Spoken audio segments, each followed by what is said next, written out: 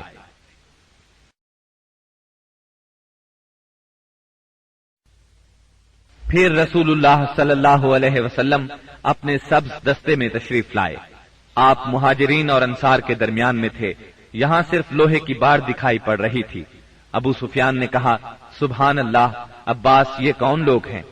سیدنا عباس رضی اللہ عنہ نے کہا، یہ انصار اور مہاجرین کے ساتھ رسول اللہ صلی اللہ علیہ وسلم ہیں۔ ابو سفیان بولے، بھلا ان سے محاذ آرائی کی کسے طاقت ہے؟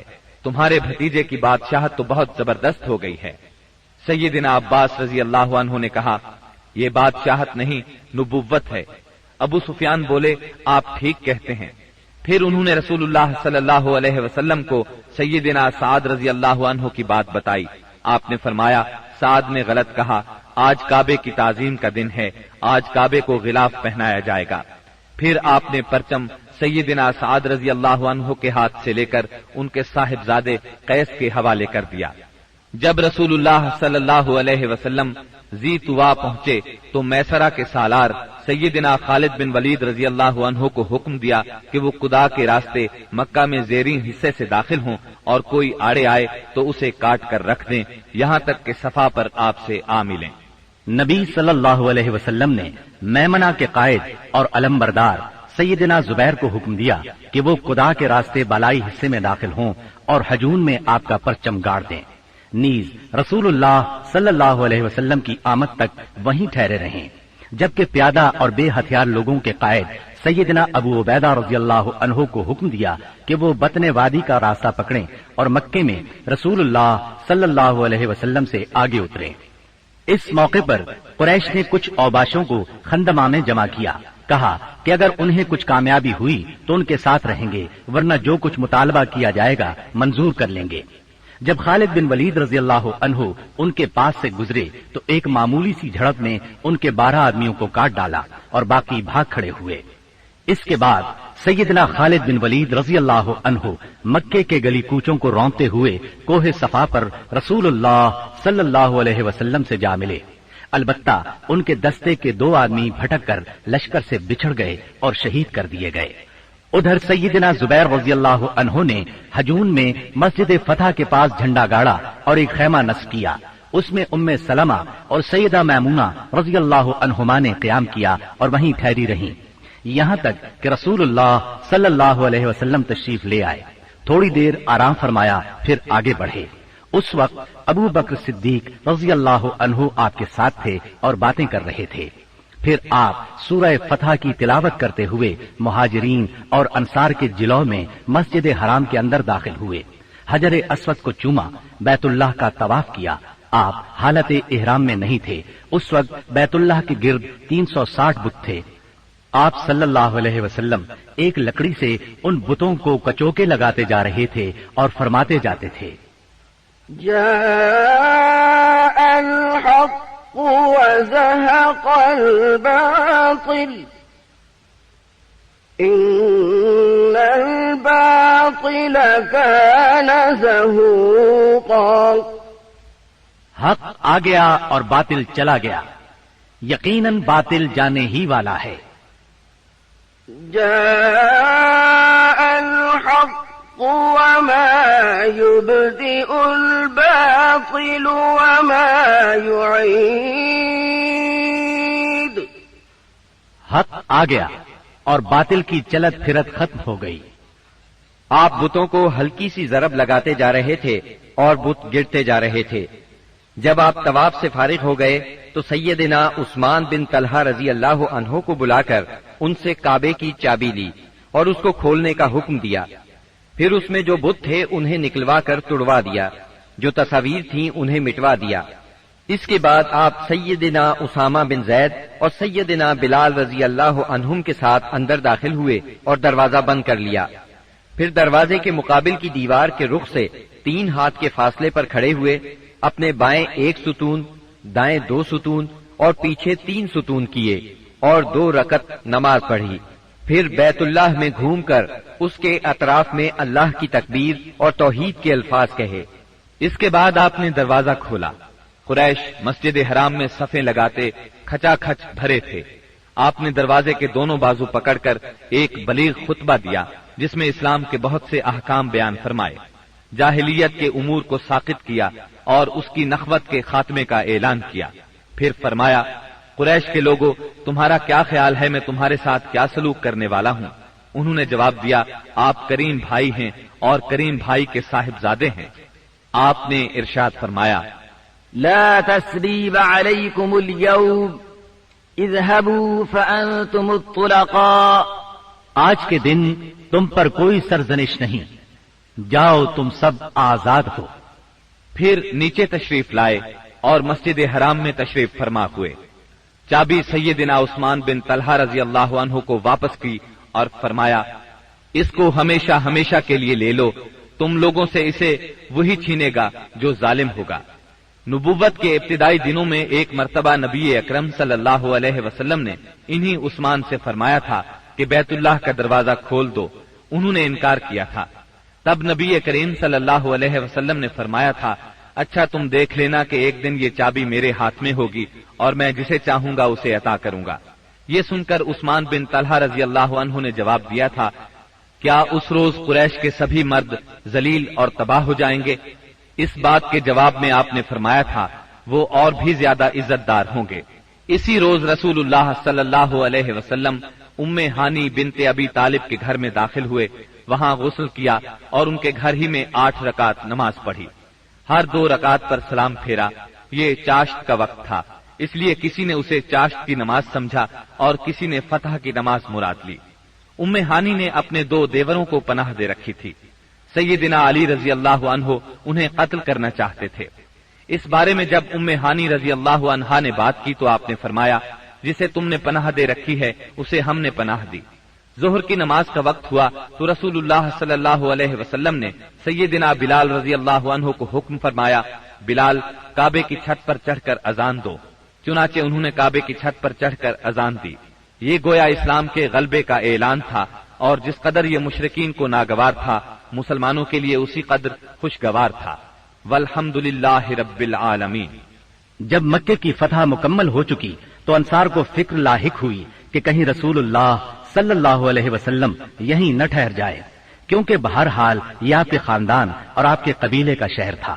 اس وقت رسول اللہ صلی اللہ علیہ وسلم صفا پر ہاتھ اٹھائے دعا فرما رہے تھے۔ دعا سے فارغ ہوئے تو فرمایا، اللہ کی پناہ، اب زندگی اور موت تمہارے ساتھ ہے۔ اس سے انصار مطمئن ہو گئے، ان کا خوف جاتا رہا اور وہ خوش ہو گئے۔ رسول اللہ صلی اللہ علیہ وسلم نے مکے میں 19 روز قیام فرمایا اور اس دوران آثار اسلام کی تجدید کی۔ مکے کو آثار جاہلیت سے پاک کیا، نئے سرے سے حرم کے ستون نصب کیے اور آپ کے منادی نے اعلان کیا، جو شخص اللہ اور آخرت کے دن پر ایمان رکھتا ہے وہ اپنے گھر میں کوئی بت نہ چھوڑے بلکہ اسے توڑ دے۔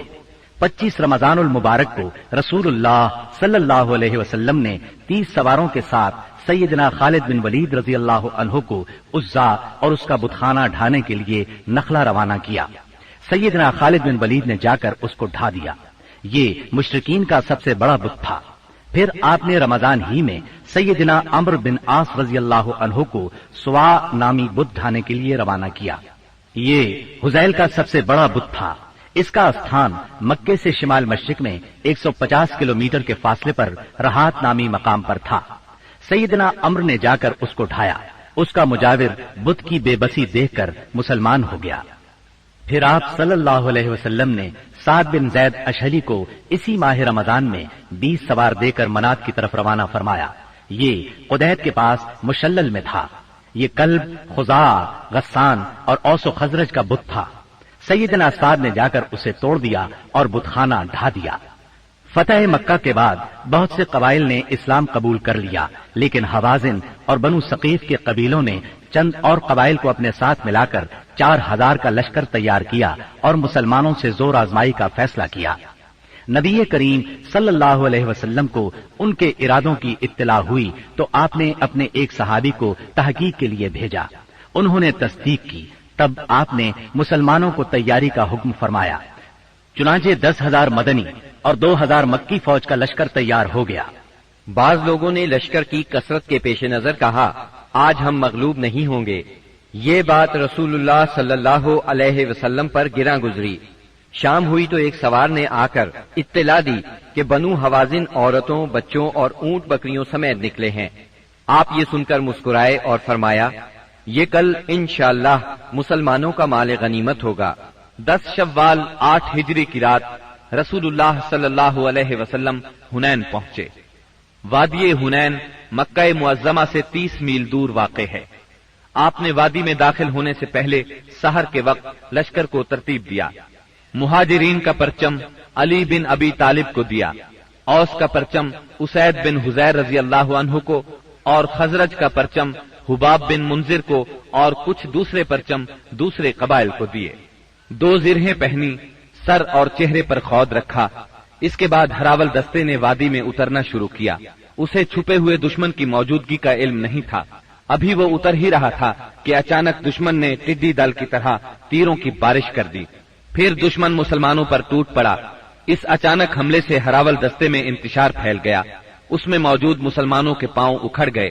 جو لوگ پیچھے تھے وہ بھی انہی کے ساتھ ہو لیے۔ جہاں تک رسول اللہ صلی اللہ علیہ وسلم کا تعلق ہے تو نہ صرف یہ کہ آپ چند انصار اور مہاجرین کے ساتھ اپنی جگہ پر ثابت قدم رہے، بلکہ آپ دشمن کی طرف بڑھنے کے لیے اپنے خچر کو ایڑ لگاتے اور فرماتے جا رہے تھے، انا النبی لا کذب، انا ابن عبد المطلب، میں نبی ہوں، جھوٹا نہیں، میں عبد المطلب کا فرزند ہوں۔ سیدنا عباس رضی اللہ عنہ نے آپ کے حکم پر مہاجرین اور انصار کو آواز دی۔ یہ آواز سنتے ہی ہر طرف سے مسلمان رسول اللہ صلی اللہ علیہ وسلم کے گرد جمع ہونے لگے، اور اللہ نے اپنے رسول اور مسلمانوں پر سکینت طاری کر دی اور ان دیکھا لشکر اتارا۔ چنانچہ مسلمانوں نے پلٹ کر حملہ کر دیا اور دھواں دار جنگ شروع ہو گئی۔ ایسے میں اللہ کے رسول صلی اللہ علیہ وسلم نے فرمایا، اب چولہا گرم ہو گیا ہے۔ پھر آپ نے ایک مٹھی میں مٹی لے کر ان کے چہروں پر ماری اور فرمایا، شاہت الوجوہ، چہرے بگڑ جائیں۔ اس مٹی سے ان کی آنکھیں بھر گئیں۔ اس کے بعد ان کی دھار کند اور ان کا کام پچھڑتا چلا گیا، یہاں تک کہ وہ پراگندہ ہو کر بھاگ نکلے، اور مسلمانوں نے مارتے کاٹتے ان کا پیچھا کیا۔ چنانچہ عورتوں اور بچوں کو پکڑ لیا اور بہت سے فوجیوں کو گرفتار کر لیا۔ اس دن سیدنا خالد بن ولید رضی اللہ عنہ کو بھی بہت زخم آئے۔ ادھر رسول اللہ صلی اللہ علیہ وسلم کے ساتھ اللہ کی عنایت دیکھ کر بہت سے مشرکین مسلمان ہو گئے۔ مشرکین بھاگے تو 3 گروہوں میں تقسیم ہو گئے۔ سب سے بڑا گروہ طائف کی طرف بھاگا، دوسرے گروہ نے نخلا کا رخ کیا، اور تیسرے گروہ نے اوتاس میں مورچہ بندی کی۔ آپ نے اوتاس میں ابو موسیٰ اشعری رضی اللہ عنہ کے چچا ابو عامر اشعری رضی اللہ عنہ کو صحابہ کی ایک جماعت کے ساتھ بھیجا۔ انہوں نے دشمنوں کو مار کاٹ اور بھگا کر سارے مال غنیمت پر قبضہ کر لیا۔ البتہ ابو عامر اشعری رضی اللہ عنہ خود اس معرکے میں شہید ہو گئے، اور ان کی جگہ ابو موسیٰ اشعری رضی اللہ عنہ نے سنبھالی اور کامیاب و کامران لوٹے۔ دوسری طرف مسلمانوں کی ایک جماعت نے نخلا بھاگنے والوں کا تعاقب کیا، درید بن سما کو جا پکڑا اور اسے قتل کر دیا۔ رسول اللہ صلی اللہ علیہ وسلم نے مال غنیمت اور قیدیوں کو جمع کرنے کا حکم دیا۔ اس کی کل تعداد یہ تھی، اونٹ قریباً 24,000، بکریاں 40,000 سے زیادہ، چاندی 4,000 اوقیہ یعنی 1,60,000 درہم، عورتیں اور بچے 6,000۔ ان سب کو جیرانہ میں جمع کر کے سیدنا مسعود بن عمر غفاری رضی اللہ عنہ کو ان کا نگران مقرر فرمایا۔ اس کے بعد آپ نے طائف کی طرف توجہ فرمائی۔ آپ خود اس سمت میں بڑھے۔ طائف مکہ سے 60 میل کے فاصلے پر ایک سرسبز پہاڑ کے دامن میں واقع ہے۔ آپ نے طائف کا محاصرہ کر لیا۔ یہ محاصرہ 20 دن تک جاری رہا، لیکن شہر فتح نہ ہو سکا۔ محاصرہ چھوڑ کر آپ جعرانہ کے مقام پر تشریف لائے. یہاں مال غنیمت ذخیرہ کیا گیا تھا. رسول اللہ صلی اللہ علیہ وسلم طائف سے جعرانہ واپس آ کر 10 دن سے زیادہ ٹھہرے رہے. مال غنیمت تقسیم نہ فرمایا. آپ کو انتظار تھا کہ حوازن توبہ کر کے آ جائیں اور اپنے مال اور قیدی واپس لے جائیں، لیکن جب وہ نہ آئے تو آپ نے مال غنیمت میں سے خمس یعنی 5واں حصہ نکالا اور تالیف قلب کے لیے کمزور اسلام والوں کو عطا فرمایا. کچھ ایسے لوگوں کو بھی دیا جو ابھی تک مسلمان نہیں ہوئے تھے تاکہ ان کی نظروں میں اسلام محبوب ہو جائے.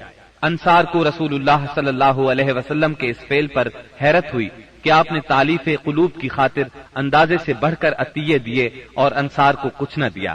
چنانچہ بعض انصار نے کہا، یہ کیسی تعجب کی بات ہے کہ آپ قریش کو دے رہے ہیں اور ہمیں چھوڑ رہے ہیں، حالانکہ ہماری تلواروں سے ان کا خون ٹپک رہا ہے.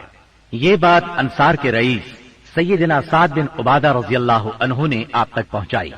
آپ نے صرف انصار کو جمع فرمایا، اللہ کی حمد و ثنا کی، پھر اللہ نے آپ پر جو احسان کیا تھا اس کا ذکر کیا.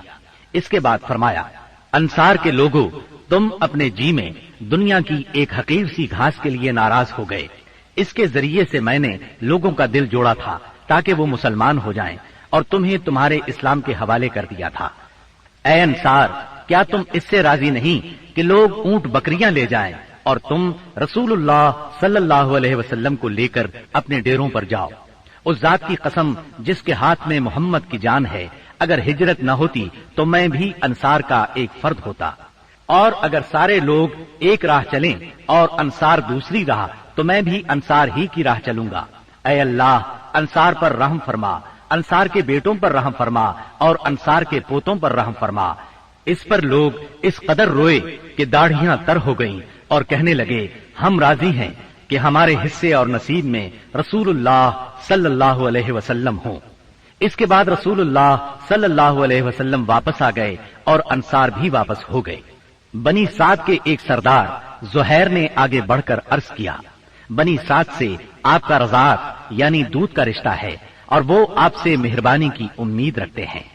اس پر آپ نے عبد المطلب کی اولاد کے حصے کے غلام اور باندیاں آزاد کر دی. جب مسلمانوں کو اس کا علم ہوا تو انہوں نے بھی ایسا ہی کیا. اس طرح 6000 قیدیوں کو رہائی مل گئی. مال غنیمت کی تقسیم سے فارغ ہو کر رسول اللہ صلی اللہ علیہ وسلم نے عمرے کا احرام باندھا. یہی عمرہ جعرانہ ہے. عمرے سے فارغ ہو کر مدینہ واپسی کی راہ لی اور ذیقعد میں 6 دن یا 3 دن باقی تھے جب آپ مدینہ منورہ پہنچے. محرم 9 ہجری میں مدینہ منورہ خبر پہنچی کہ بنو تمیم قبائل کو جزیہ نہ دینے پر اکسا رہے ہیں. رسول اللہ صلی اللہ علیہ وسلم نے عیینہ بن حصن فزاری کی قیادت میں 50 سواروں کا ایک دستہ بھیجا. انہوں نے صحرا میں حملہ کر کے ان کے 11 آدمی، 21 عورتیں اور بچے گرفتار کر لیے اور انہیں مدینہ لے آئے. اس کے بعد بنو تمیم کے 10 سردار آئے اور شاعری اور خطابت کے مقابلے کی خواہش ظاہر کی. چنانچہ ان کے خطیب اتارد بن حاجب نے خطبہ دیا. اس کا جواب سیدنا ثابت بن قیس رضی اللہ عنہ نے دیا. پھر ان کے شاعر زبرقان بن بدر نے اشعار کہے. جواب میں سیدنا حسان بن ثابت رضی اللہ عنہ نے اپنے اشعار پیش کیے. انہوں نے اسلام کے خطیب اور شاعر کی فضیلت کا اعتراف کیا اور مسلمان ہو گئے. رسول اللہ صلی اللہ علیہ وسلم نے ان کے قیدی واپس کر دیے اور انہیں بہترین تحائف سے نوازا. رجب 9 ہجری میں نبی کریم صلی اللہ علیہ وسلم کو اطلاع ملی کہ ہرقل قیصر روم مسلمانوں کے خلاف جنگ کرنے کے لیے زبردست تیاریاں کر رہا ہے. آپ نے مناسب خیال کیا کہ آگے بڑھ کر دشمن کا راستہ روک لیا جائے. چنانچہ آپ نے مجاہدین کو تیاری کا حکم دیا اور اپنے حلیف قبائل سے مدد بھی طلب فرمائی. منافقوں نے مسلمانوں کو یہ کہہ کر بہکانا شروع کیا کہ اس جنگ میں جانا موت کو دعوت دینا ہے، کیونکہ یہ اعراب کی جنگ نہیں بلکہ قیصر روم کی فوج کا مقابلہ ہے. رسول اللہ صلی اللہ علیہ وسلم نے مالداروں کو غریب لوگوں کی تیاری میں مدد دینے کی ترغیب دی. مالدار حضرات سے جو کچھ ہو سکا لے آئے. سب سے پہلے سیدنا ابو بکر صدیق رضی اللہ عنہ اپنا سارا مال لے آئے. یہ 4000 درہم تھے. رسول اللہ صلی اللہ علیہ وسلم نے پوچھا، اپنے اہل کے لیے بھی کچھ باقی چھوڑا ہے؟ سیدنا ابو بکر صدیق رضی اللہ عنہ نے جواب میں عرض کیا، ان کے لیے اللہ اور اس کے رسول کو چھوڑا ہے. سیدنا عمر رضی اللہ عنہ اپنا آدھا مال لائے. سیدنا عثمان بن عفان رضی اللہ عنہ کے متعلق کہا جاتا ہے کہ انہوں نے 10,000 دینار پالان اور کجاوے سمیت 300 اونٹ اور 50 گھوڑے دیے۔ اس پر نبی کریم صلی اللہ علیہ وسلم نے ان کے بارے میں فرمایا، آج کے بعد عثمان جو بھی کریں انہیں نقصان نہیں ہوگا۔ اس کے بعد عثمان رضی اللہ عنہ نے پھر صدقہ کیا، پھر اور صدقہ کیا، یہاں تک کہ ان کے صدقے کی مقدار نقدی کے علاوہ 900 اونٹ اور 100 گھوڑے تک جا پہنچی۔ سیدنا عبد الرحمن بن عوف رضی اللہ عنہ 200 اوقیہ یعنی 8,000 درہم کے برابر چاندی لائے۔ سیدنا عباس رضی اللہ عنہ بہت سا مال لائے۔ سیدنا طلحہ، سعد بن عبادہ اور محمد بن مسلمہ وغیرہ بھی مال لے کر آئے۔ سیدنا عاصم بن عدی رضی اللہ عنہ 90 وسق یعنی 13,500 کلو کھجوریں لائے۔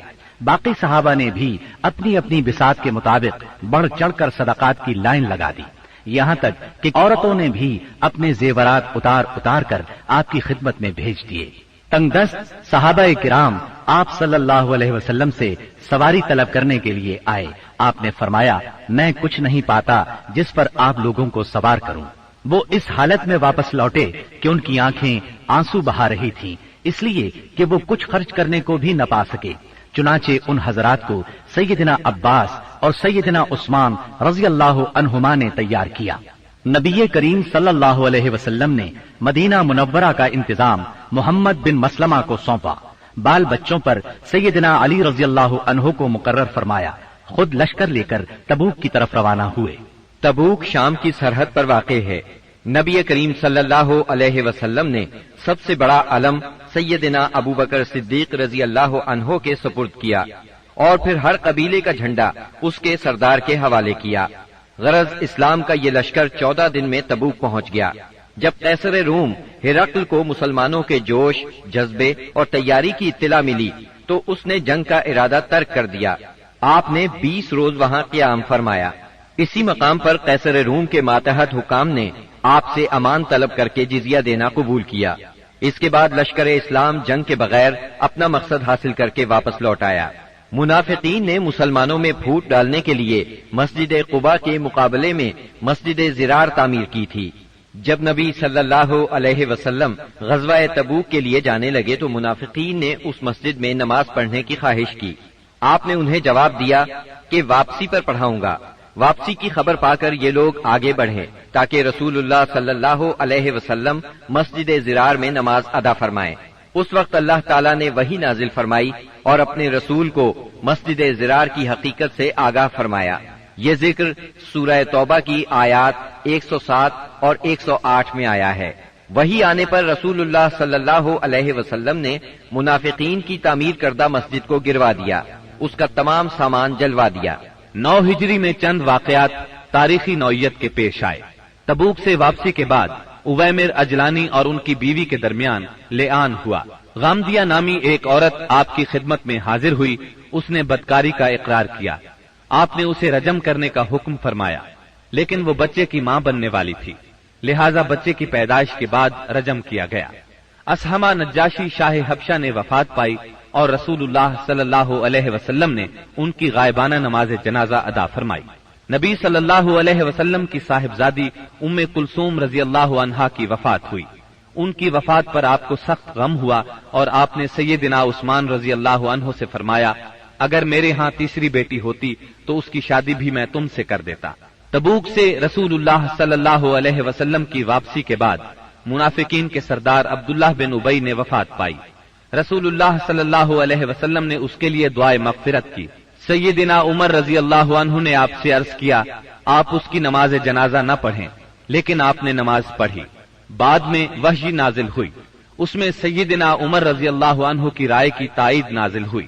رسول اللہ صلی اللہ علیہ وسلم اور مسلمانوں کو منافقین کی نماز جنازہ پڑھنے سے روک دیا گیا۔ اس سال کے دوران میں حج فرض ہوا۔ رسول اللہ صلی اللہ علیہ وسلم نے 300 صحابہ کرام کا ایک قافلہ حج کے لیے روانہ فرمایا۔ سیدنا ابو بکر صدیق رضی اللہ عنہ کو امیر حج مقرر کیا اور انہیں ہدایت کر دی کہ سب کو حج کا اسلامی طریقہ بتائیں۔ سیدنا ابو بکر صدیق رضی اللہ عنہ کی روانگی کے بعد سورہ برات یعنی سورہ توبہ کی ابتدائی آیات نازل ہوئیں۔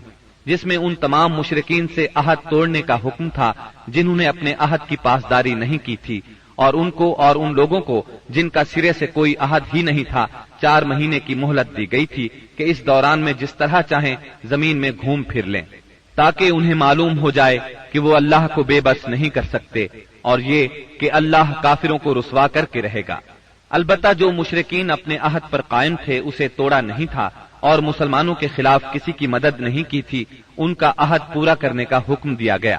آپ نے سیدنا علی رضی اللہ عنہ کو یہ آیات دے کر ناقہ پر سوار کیا اور روانہ فرمایا۔ انہوں نے حجاج کے قافلے کو راستے ہی میں جا لیا۔ سیدنا ابو بکر صدیق رضی اللہ عنہ نے امیر حج ہونے کی حیثیت سے ارکان حج ادا کیے، اور اس کے بعد سیدنا علی رضی اللہ عنہ نے سورہ برات کی ابتدائی آیات سنائیں۔ اس کے بعد سیدنا ابو بکر صدیق رضی اللہ عنہ نے صحابہ کرام کی ایک جماعت بھیج کر یہ اعلان کر دیا کہ اس سال کے بعد کوئی مشرک حج نہیں کر سکتا اور نہ کوئی ننگا آدمی بیت اللہ کا طواف کر سکتا ہے۔ یہ اعلان گویا جزیرت العرب سے بت پرستی کے خاتمے کا اعلان تھا، یعنی اس سال کے بعد بت پرستی کے لیے آمد و رفت کی کوئی گنجائش نہیں۔ غیر مسلم قوموں کے لیے جزیے کی ادائیگی کی فرضیت اور سود کی ممانعت کا حکم نازل ہوا۔ رسول اللہ صلی اللہ علیہ وسلم جو ہی تبوک سے مدینے واپس آئے، وفود کی آمد کا سلسلہ شروع ہو گیا۔ یہ سلسلہ اگلے برس 10 ہجری تک جاری رہا۔ عرب کے قبیلوں اور خاندانوں نے اپنے اپنے نمائندے بھیجے اور بعض رؤسا، غلام، یتیم، غربا اور خواتین بذات خود مدینہ منورہ آئے تاکہ اسلام اور پیغمبر اسلام کے بارے میں پتہ لگائیں اور خود اپنی آنکھوں سے سب کچھ دیکھ لیں۔ جب یہ لوگ مدینہ آ کر قیام کرتے اور آپ کو دیکھتے تو بعض لوگ تو دیکھتے ہی پکار اٹھتے، اللہ کی قسم یہ چہرہ کسی جھوٹے نبی کا نہیں ہو سکتا۔ اس کے بعد اسلام قبول کر لیتے۔ جب جزیرہ عرب میں دعوت و تبلیغ مکمل ہو گئی اور اللہ نے اہل ایمان کی ایک ایسی جماعت پیدا فرما دی جو دعوت کی حفاظت کی ضامن اور اسے زمین کے کونے کونے تک پہنچانے کی کفیل تھی، تو اللہ تعالی نے چاہا کہ رسول اللہ صلی اللہ علیہ وسلم کو انتقال سے قبل ان کی جہد پیہم کا ثمرہ بھی دکھلا دے۔ چنانچہ آپ کو ذی الحج 10 ہجری میں بیت اللہ کے حج سے مشرف فرمایا۔ آپ نے حج کا ارادہ فرمایا تو لوگوں میں اس کا اعلان کر دیا۔ آپ کا ارادہ حج سن کر تمام عرب ساتھ جانے کے لیے ٹوٹ پڑا۔ ہفتے کے دن 26 ذی-القعدہ کو آپ نے کوچ کی تیاری فرمائی، بالوں میں کنگھی کی، تیل لگایا، تہبند پہنا، چادر اوڑھی اور ظہر کی نماز کے بعد مدینے سے چل پڑے اور عصر سے پہلے ذوالحلیفہ پہنچ گئے۔ وہاں پہنچ کر 2 رکعت نماز عصر پڑھی اور رات بھر خیمہ زن رہے۔